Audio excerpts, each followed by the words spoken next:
for folks that are watching, what is the definition, or what is your definition of martial arts, Taekwondo? For folks that maybe are unaware or never been around or exposed to. That's a very good question.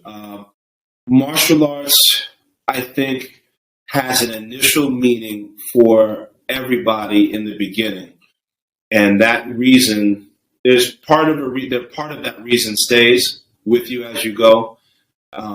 There has to kind of be a childlike relationship with what you're doing if you're going to do it for a long time. It's got to be playful and it's got to be fun, even though it may look serious to everybody else. But there's also a reason that continued. Part of that reason also continues to change as you change. So, they say your body changes every 7 years, and I'm kind of, I guess, on my fifth change in that sense. And I've undergone some really important life changes, like getting married, having children, having a family. So those reasons have changed quite a bit looking back from when I started to now being, 34, 35 years old. So the definition that I think has stayed with me since I was a kid was that it's really just fun to kick people and not get in trouble for it.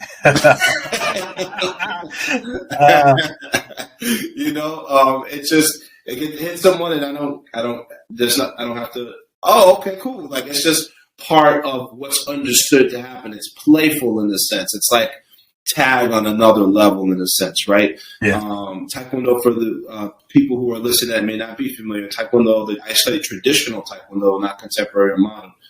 Traditional Taekwondo is literally self-defense based, not necessarily the sport aspect, which you see in the Olympics, which I think is horrible, by the way. It's really changed. Taekwondo has changed for the worse in that sense. But what I've retained from Grandmaster Kim is the traditional aspect, the stances, and it's a Korean unarmed martial art, essentially. So we don't work with weapons. Our weapons are our hands and our feet. There's variations of things that we use, maybe our elbows in some cases, but we practice against unarmed opponents in the classroom. We train barefoot. We have uniforms and what we call a formal martial art, which would require a belt to be worn, which used to be able to hold your pants up until the advent of drawstrings, which do that for you now, so you don't have to worry about that part. Nice. I think the other definition that I'm on now, I'll say, or that I phased into, is how can I affect the most change and the most positive? How can I affect the most positive change in the greatest number of people? Period. It doesn't have to be making them an Olympic champion. It doesn't have to be making them a national champion. It doesn't have to be they're the baddest person walking around.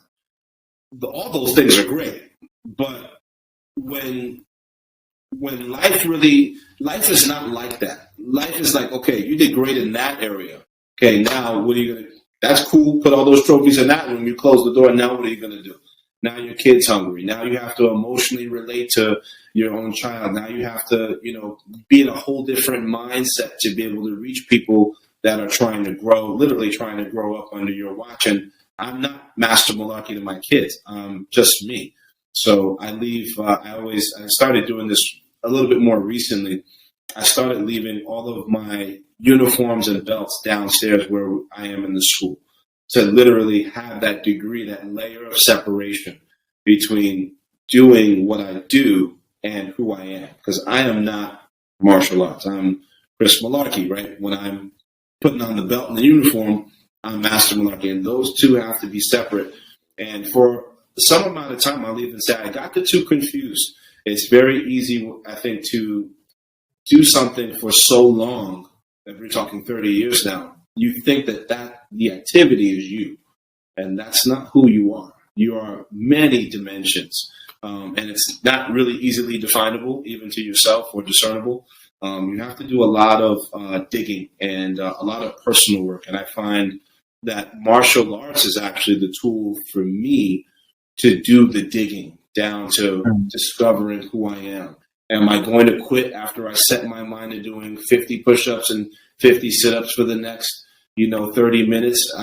That's going to determine that doing things to a point where I don't give myself an option, right? Creating that limbic friction in myself, right? Between, am I going to spend more time trying to make a decision as to whether I'm going to do this thing, or just doing it and not making it a choice whatsoever, which actually gives you more energy. So for those of you who are on the border of trying to figure out, hey, should I put my running shoes on? Put the running shoes on. Then you'll have more energy to do the activity, not giving yourself that choice. And it's just, I think it's a way for me to combat the day. There's so many things that come before me now in my life. So before, it used to be all about me and my training, and everything else revolved around outside of that. It was secondary, tertiary.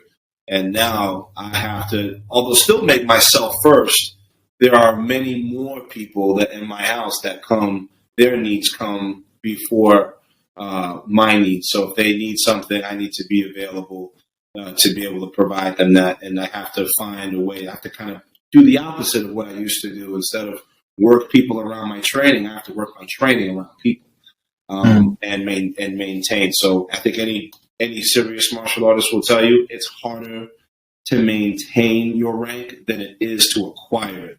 It's very hard to maintain.